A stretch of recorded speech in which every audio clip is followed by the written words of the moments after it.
Absolutely. So it's time to get into the Rams. And just like we were just talking about with receiver 2 and tight ends, the Rams are coming in with a pretty good offense. They're healthy. The offense is healthy. Their offensive line's below par, in my opinion. They've had some interior issues all season long. It's a pretty weak offensive line, and they're trying to figure it out. They've struggled at stretches, but they're coming in with Cooper Kupp and Puka Nacua. So who do you consider the receiver 2 there? So that's where, I guess you consider Cooper Kupp their receiver 2. Like I would assume so. But then you have Demarcus Robinson, who's been successful. So there's, the Rams have weapons, and they have Kyren Williams, who's a guy that scores touchdowns. He's not overly impressive to me. But Corum's trying to work in a little bit there. Their offensive line leaves a lot to be desired. They don't really have a tight end. And Davis Allen, they've been trying out a couple of guys there at their tight end position. But, Matt Stafford's still getting it done. The Rams are still a challenge. They've been winning games lately, 5-2 since their 1-4 start. It's a roster going 5 out of 7. They're starting to get scary. They got healthy, just like the Bills. So at some point, they are good enough offensively to cause problems. The Bills historically win the turnover battle, but if it goes the other way, even on a 1-week basis, the Rams are a good enough roster. They're a good enough offense to punish you. They just won the Super Bowl a few years ago. They have a great coach. They have a good quarterback. They have good receivers. But unfortunately for the Rams, it's the same Shanahan offense. It's the same Mike McDaniel offense with motion, from the same lineage and tree. The Bills are used to this offense. They play it all the time as compared to other teams who don't see it as much. The motion offense is not going to fool the Bills like it may others. They don't have that threat to me that could dominate you. It's Cooper Kupp who would find success against the Bills. I think they'll do well with Nacua. They don't really have a tight end. The Bills will probably make sure that Nacua and Kupp aren't going to beat them. They're going to let Kyren Williams get a little bit more yards than you might be comfortable with, but that's because the Bills always have a plan. They don't think that Kyren Williams is going to beat them. They definitely want to take away Nacua. They definitely want to make sure that Kupp is who's going to be their zone beater. Kevin, what are your initial reactions to the Rams offense? Well, as we were talking about it here, I looked up Rasul Douglas's advanced numbers, and quarterbacks have a 70% completion percentage when targeting him this year, which is actually a career worst for Douglas. And that being said, his passer rating allowed when targeted is 114.1, and that is also a career worst. Actually, he did have a 114.2 in 2019, but he only started 6 games. So in terms of being like a full-time starter, statistically, in those categories, he's probably having a down year. I haven't really noticed, though, because him and Benford are just such a good duo together. So I guess my first question to you would be, who would you match up on Kupp and Nacua? Do you put Douglas? Actually, they could put Cooper Kupp in the slot and have Taron Johnson on, but that's right. Who do you put on Nacua? Would that be Benford then? Benford. Yeah, that's going to be Benford game. Yeah, it's going to be Benford on Nacua. You're probably going to see Rasul Douglas on Demarcus Robinson or Tutu Atwell or whoever may be a second and tertiary options. But the scheme may allow that. That's what I mean, though. Ultimately, the way the Bills play, if they play a lot of cover 3, based on how the Bills are what zone coverage they're in, if they're in zone coverage, Bills don't play cover 1. They don't play a ton of man cover. They play a little bit. They don't play a ton of man coverage. So he's the closest defender in those. So a lot of times the DVOA does back that number up, where the Bills 26 in the league against receiver 2s, thus pointing to those Rasul Douglas numbers rather than Christian Benford numbers. But that may be where teams are putting their receiver 2 and the Bills are scheming things otherwise. They're like, all right, if that's where you're going to go with it, that's not overly killer to us. If you're going to go to Tutu Atwell or Demarcus Robinson, we're not overly worried that in those situations. So I think that's what happens.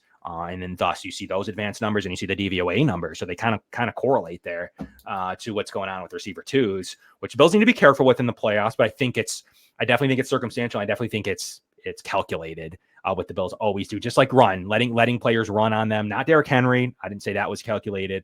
But for the most part, like, they probably didn't think Jordan Mason was going to beat them last week. And ultimately, if they could keep Purdy under control, they felt their offense was good enough to get it done, and they were right. And ultimately, they've been right. They've been right many times with this situation, especially in the regular season. They've been right. So I do believe that the Bills will scheme up a plan for Cooper Kupp. It's going to be Taron Johnson, possibly. It's zone coverage, though, man. It's always where players go. It's always confusing Stafford is the best way to win. It's not necessarily to cover Kupp the best that Kupp's ever been covered. It's going to be to confuse Stafford so he doesn't know what you're in, or so he doesn't see a defender, or he holds a ball too long. a couple of different factors in that. It's not just who is going to be the best coverage of Puka Nacua. It's going to be who can confuse Stafford to make it look like he's covered. A lot of times people are like, that guy's wide open. The Bills confused you then. Like ultimately everything is usually beside like the Nico Collins blown coverage. Beside that, the Bills are doing things intentionally to confuse you, look you somewhere else. Like it's all a manipulation by a Sean McDermott zone defense that's been super good. He's been making you get rid of the ball really quickly. The sacks have gone down a little bit, but the pressure rates are still high. The Bills know what they're doing with making sure Von Miller's pressure rates are great. Greg Rousseau's pressure rates are good. The Bills know what they're doing when it comes to confusing you without needing to get strip sack fumbles. So ultimately, that's how they're going to cover their receivers and maybe see a little bit more Kyron Williams than you're used to in this game. And, Kyron Williams is kind of their touchdown merchant. Like he just comes in the game and scores because, that's kind of what they plan out. But ultimately, the Bills will probably take it as long as they're not throwing it all over the yard. And the Rams we'll get into the other side in a second, but the Bills defense is going to come back in healthy, good game in good weather to have Matt Milano and see what he can do in not a crazy snow when you're on ice skates. So it's going to be a really good time to have your plethora of defensive options covering a really good, DVOA. Like it's, I can't sit here and, not bring up some of their metrics. DVOA offensively for the Rams right now is solid. Like they're a solid team, 12th overall offensively. They're 11th pass, 12th rushes. So they're right there, 11th and 12th in most analytical categories. It's not great, but it's good. And it's good enough to beat, a lot of teams. When you're playing top 12 football on offense, you can catch some teams. You can catch some teams with that. And they've also had 7th best schedule. So, against, the hardest schedule. So the meaning they've played the top 7 defenses of the league in terms of where their overall schedule ranks against defenses. So they have some pretty good underlying metrics for the most part. I don't see a ton that is worrisome to me. What are your thoughts, Kevin? I've talked too much. Tell me about like overall the Rams offense. Do they scare you? Now that it's healthy, I guess, talk to me about your thoughts. Well, just to finish our point about CB1 and CB2, I was looking into Christian Benford's advanced stats, and his completion percentage allowed is 64.3%, so about 6 points better than Douglas, and his passer rating allowed when targeted is 82.9, which is a career best. So Benford is a complete dog, and going off of our previous point, I think that they probably will start him on Nakua's side.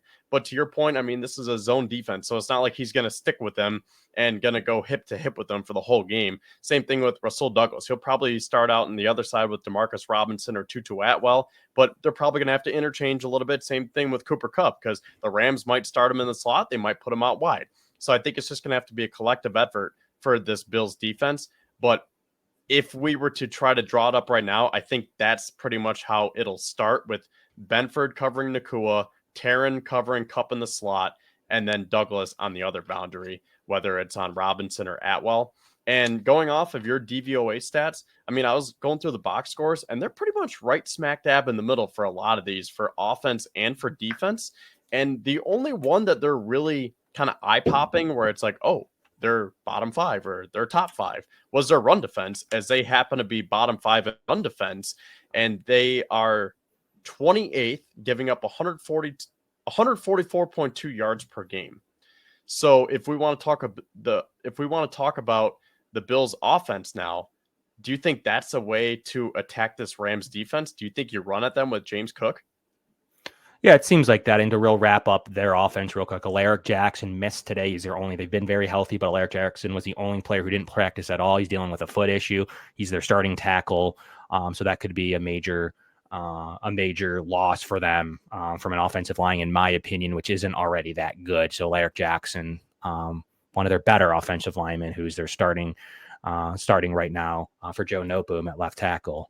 So for him, he could be out of this game. So that's noteworthy, as Noteboom, who I guess is generally speaking their starter, or he has started at least week 1 and been in and out. He is most likely going to see him if Alaric Jackson can't play. So I wanted to make sure I shouted that out. But yes, I do believe the way to go is to run at them. Conversely now, if we switch to their defense real quick, if you pull up their metrics defensively, as just gave them some props for their offense, their defense has been playing better, but still 21st DVOA defense right now. So that's a challenge. They come on up from 26. So they're playing a little bit better, but they also played a poor Saints team, in my opinion. 22nd right now against the pass, 21st against the rush. So DVOA would say they're equally below average to not good against either. But sure, like the Bills have shown you that they're going to come out and run. And if it's not successful, then Josh Allen starts to take over more and more and more based on the limited success on first and second down. That's what it comes down to, Kevin. Like they're going to run on first down. We've mentioned it on the show. I know you've brought it up.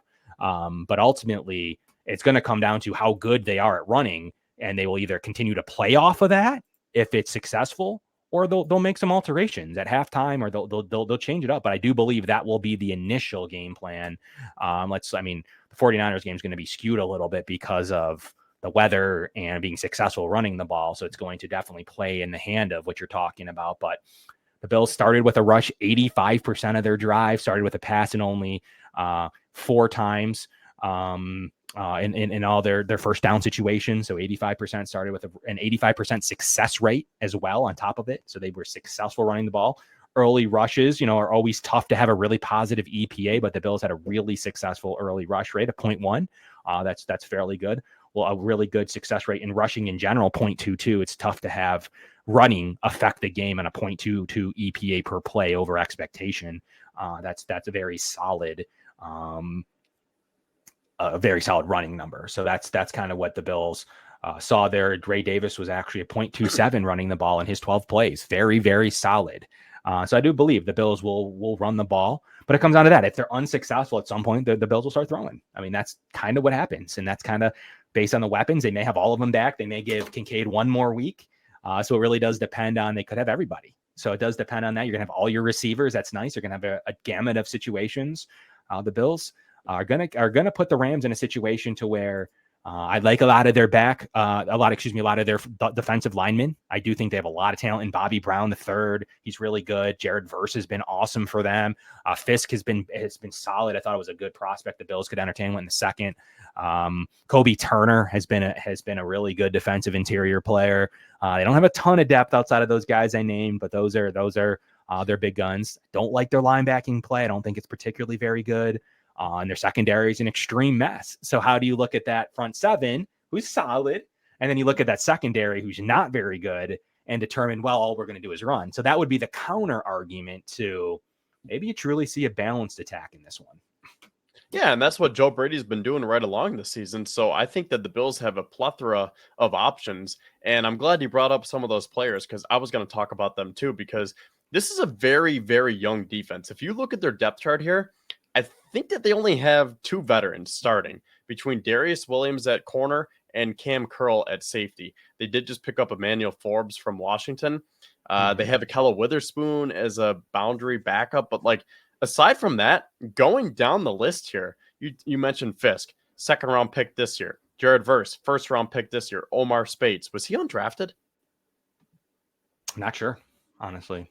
Yeah, I don't know. Yeah, they just have a bunch of, I don't want to say no names, but they have recovered very well from being that team whose motto was F those picks to saying, oh crap, we won the Super Bowl. We don't want to be stuck in the mud for years to come. They've hit on a lot of these day 2 and day 3 picks, and you're starting to see it come to fruition. But at the same time, they are young, they are inexperienced, and they are middle of the pack. A lot of their stats point to that. They are 6-6, and the one that I keep coming back to is a run defense. That is the one outlier where they are 28th. So maybe that's how Brady wants to start it out. They want to attack that run defense. They want to attack that defensive line. Once you wear them out and once you get them tired, that's when Josh Allen can take over and continue to prove why he is the NFL MVP.